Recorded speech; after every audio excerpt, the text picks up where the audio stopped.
పైన విచారించి హైకోర్టు కొన్ని ఆదేశాలు జారీ చేసిన తర్వాత ఈ విధంగా ఈసీ కొన్ని గైడ్లైన్స్ ప్రకటించడం జరిగింది. పర్టికులర్గా ఏదైతే వాలంటీర్ల గురించి కానీ లేదంటే ఏదైతే గవర్నమెంట్ తీసుకున్న రీసెంట్గా తీసుకున్న యాక్టివిటీస్ ఏవవుతున్నాయో వాటిని అబ్జెక్ట్ చేస్తూ వాటిని బ్రేక్ చేసింది. కానీ మీరు పర్టికులర్గా టీడీపీకి లేదంటే జనసేనకో బీజేపీకో ఆపాదించడం కరెక్ట్ కాదేమో కదా? ఈ రోజు మేము అలా ఆపాదించి మాట్లాడలేదండి. వాలంటీర్స్ అనేవాళ్ళు అన్ని పార్టీల నుంచి కూడా తీసుకున్నాం. అన్ని పార్టీల వాళ్ళు కూడా వాలంటీర్స్ గా పనిచేస్తున్నారు. వైసీపీ పార్టీకి మద్దతుదారులే మాత్రమే పనిచేయట్లేదు, అన్ని పార్టీల్లో ఉన్న వాళ్ళు ఉన్నారు. సచివాలయ విజయసాయి రెడ్డి అన్నమాట అది. విజయసాయి రెడ్డి అన్నారు, మంత్రులు కూడా అన్నారు. వెంకటలక్ష్మి గారు మాట్లాడండి, మీరు చెప్పండి.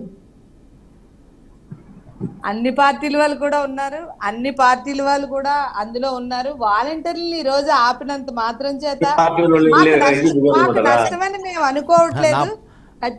వెంకటలక్ష్మి గారు, నా పాయింట్ ఏంటంటే అది టీడీపీకి జనసేనకో బీజేపీకి సంబంధించింది కాదు. వేరే వ్యక్తి ఎవరో పిటిషన్ వేస్తే దానిపైన విచారణ చేపట్టిన హైకోర్టు కొన్ని ఆదేశాలు జారీ చేసింది. దానికి అనుగుణంగా ఈసీ ఇప్పుడు లేటెస్ట్గా ఈ ఆదేశాలు జారీ చేయడం జరిగింది. దానికి టీడీపీకో ఎవరికో ఆపాదించడం సరికాదు కదా అనేది నా పాయింట్.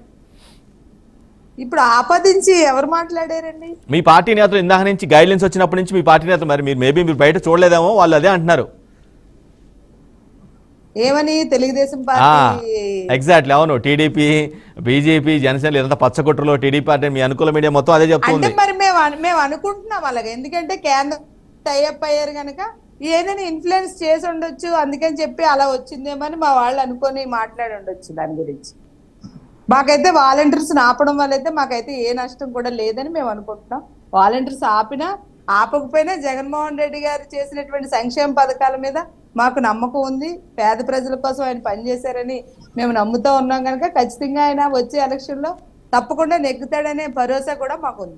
రైట్, లక్ష్మణరావు గారు చాలా కాన్ఫిడెన్స్గా భరోసాగా ఈసీ గైడ్లైన్స్ అంత బలంగా వచ్చినప్పుడు కూడా వాలంటీర్లు పాల్గొనకపోయినా మా విజయం మాదే అని చాలా కాన్ఫిడెన్స్గా చెప్తున్నారు. లక్ష్మణరావు గారు, మీకుందా? మీ కూటమి కూడా అంతే కాన్ఫిడెన్స్ ఉందా? వాళ్ళకి ఏం మాట్లాడాలో అర్థం కావట్లేదండి. వైఎస్ఆర్ పార్టీ అధికార ప్రతినిధులకు కానీ, జగన్మోహన్ రెడ్డి గారికి కానీ, వాళ్ళ నాయకులకు కానీ ప్రజలకు ఏం చెప్పాలి, ఏ రకంగా మభ్య పెట్టాలనే ఆలోచన విధానంలో ఉన్నారు. వాళ్ళకి మాటలు రావట్లా. రోజుకు ఒక ఎదురు దెబ్బ తగులుతూ ఉంది వాళ్ళకి. జగన్మోహన్ రెడ్డి గారు ఏం మాట్లాడినా ఏం చేసినా ఆయనకి రివర్స్ కొడుతుంది. అలా ఆవిడ అన్నారు వెంకటలక్ష్మి గారు, ఏమని? వాలంటీర్లు అన్ని పార్టీ వాళ్ళు ఉన్నారు. వాలంటీర్లు కూడా ఏ పార్టీ వాళ్ళు లేరమ్మా, అది కేవలం వైఎస్ఆర్ పార్టీ సింపథైజర్స్, మీ కార్యకర్తలు మాత్రమే వాలంటీర్లుగా ఉన్నారు. టీడీపీ నుంచి, బీజేపీ నుంచి, జనసేన పార్టీ నుంచి ఎవరు లేరు. ఫస్ట్ ఇంకోటి ఏంటంటే విదేశీ విద్య గురించి మాట్లాడారు.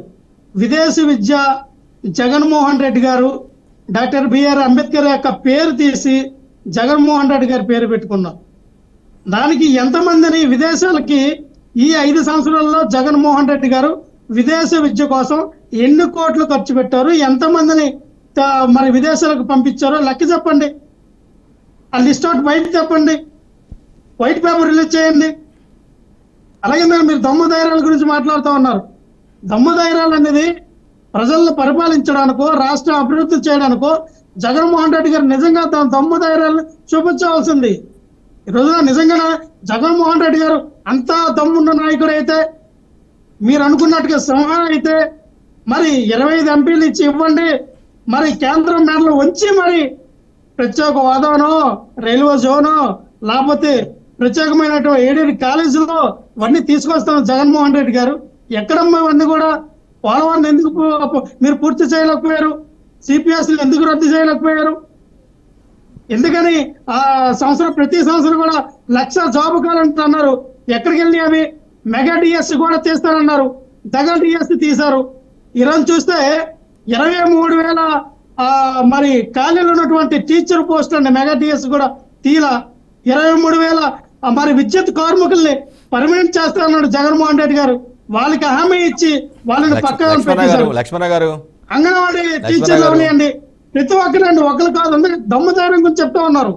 వీళ్ళ పరిపాలన, వీళ్ళు చేసినటువంటి అన్యాయాల అక్రమాలు ఇందుకు మా సోదరులు విల్సన్ గారు చాలా చక్కగా చెప్పారు.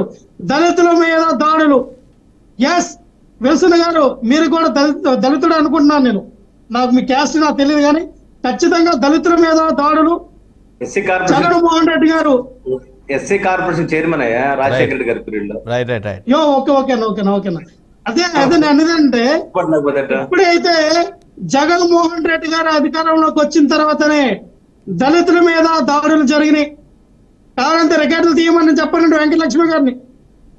శిరోమండలాలు జరిగినాయి, దళితుల మీద యూరిన్ విసర్జన చేయడం జరిగింది. లక్ష్మణరావు గారు దళితులను చంపి డోర్ డెలివరీ చేస్తే లక్ష్మణరావు గారు బాబు మీద చేతులు వేసుకొని చట్టం పట్టలు వేసుకుని జగన్మోహన్ రెడ్డి గారు ఈ ఆంధ్రప్రదేశ్ రాష్ట్ర దళితులకి మీరే సంకేతం ఇస్తూ ఉన్నారని అడుగుతూ ఉన్నాం. ఏ దళితులు అంటే మీకు ఓటు లక్ష్మణరావు గారు సబ్జెక్ట్ డిబేట్ అవుతుంది. మీరు వైసీపీ పాలనలో కొన్ని జరిగాయి, వైసీపీ పాలనలో జరిగిన వైఫల్యాలు అని కొన్ని పాయింట్ అవుట్ చేస్తున్నారు. అదే విషయాన్ని వాళ్ళు కూడా ప్రస్తావిస్తారు. 2014-19 మధ్య ఇంతకంటే దారుణంగా చాలా హామీలు మిస్ అయ్యారు, చాలా ప్రామిస్ చేయలేదని చెప్తున్నారు. అది కాదు సబ్జెక్ట్ డిబేట్ అవుతుంది. మీరు అంత కాన్ఫిడెన్స్గా మీకు కూటమి అంటే ఈసీ గైడ్లైన్స్ వచ్చినప్పుడు కూడా మీకు కాన్ఫిడెన్స్ కూడా గెలుస్తామని అంటుంది వైసీపీ. మీరు మీ కూటమి అంతే కాన్ఫిడెన్స్ ఉందా లేదా? ఖచ్చితంగా 100కి 1000% కాన్ఫిడెంట్ గా మేము ఉన్నాం. జగన్మోహన్ రెడ్డికి ఇదే కదా భయం. ఈ రోజున జనసేన టీడీపీ కలిసి అని భయపడ్డాడు. బీజేపీ కలిగానే ఇంకా జగన్మోహన్ రెడ్డి గారికి ఏం చేయాలో అర్థం కావట్లా, కన్ఫ్యూజన్ లో ఉన్నాడు, చాలా కన్ఫ్యూజన్ లో ఉన్నాడు. ఎందుకంటే మన నరేంద్ర మోడీ గారు లాంటి వ్యక్తిని చూసి ఈ రోజున బీజేపీ మళ్ళీ 3సారి ప్రధానమంత్రిగా ఒక బీసీ నాయకుడు నరేంద్ర మోడీ గారు అవుతారనేది జగమెరిగిన సత్యం. ఇది ఖచ్చితంగా 3సారి నరేంద్ర మోడీ గారు ప్రధానమంత్రి అవుతారు. మీ ఓడిపోతే మళ్ళీ నేను జైలుకి వెళ్ళవలసిన పరిస్థితి. శ్రీకృష్ణుడి జన్మస్థలమే నా జన్మస్థలం అవుతుంది. శాశ్వతంగా నేను అందులో ఉండాలేమో అని భయం. మీ నాయకుడు ఎప్పుడైనా ముఖ్యమంత్రి అవుతాడా? జీవితంలో ఎప్పుడైనా అవుతాడా మీ నాయకుడు? రాసి పెట్టుకోండి, పవన్ కళ్యాణ్ గారు మరొక 50 రోజుల్లో సీఎం అవుతున్నారు. 50 రోజులు ఈ స్టేట్మెంట్ చంద్రబాబు నాయుడు గారు జనసేన పార్టీకి 21 సీట్లు ఇచ్చారు. జనసేన పార్టీకి ఇచ్చిన 21 సీట్లు కొత్త చర్చకి తెరలేపారు లక్ష్మణరావు గారు. పవన్ కళ్యాణ్ సీఎం అవబోతున్నారని 50 రోజుల్లో చాలా పెద్ద స్టేట్మెంట్ ఇస్తున్నారు. గ్రౌండ్ రియాలిటీ తెలియకుండా ఇస్తున్నారేమో అనిపిస్తుంది లక్ష్మణరావు గారు. స్టేట్మెంట్ కాదు, పవన్ కళ్యాణ్ గారికి ఒక వ్యూహం, ఆ వ్యూహం అనేది మీరు చూస్తారు. రైట్ విల్సన్ గారు సీట్లు వచ్చిన కుమారస్వామి కర్ణాటక సీఎం అయ్యాడు. మా గుర్తు పెట్టుకోండి మీరు. విల్సన్ గారు 22 సీట్లు విల్సన్ గారు మీ అలయన్స్ పార్ట్నర్ సీఎం అయ్యారు, గుర్తు పెట్టుకోండి.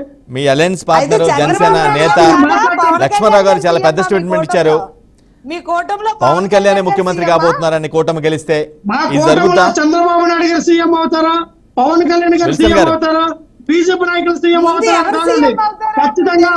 ఖచ్చితంగా చంద్రబాబు నాయుడు గారు సీఎం అయినా, పవన్ కళ్యాణ్ గారు సీఎం అయినా, ఎవరు సీఎం అయినా ప్రజా రంజకమైన పరిపాలన అందించడానికి ఖచ్చితంగా కూటమి అభ్యర్థులు ఎప్పుడు కూడా ముందుంటారు.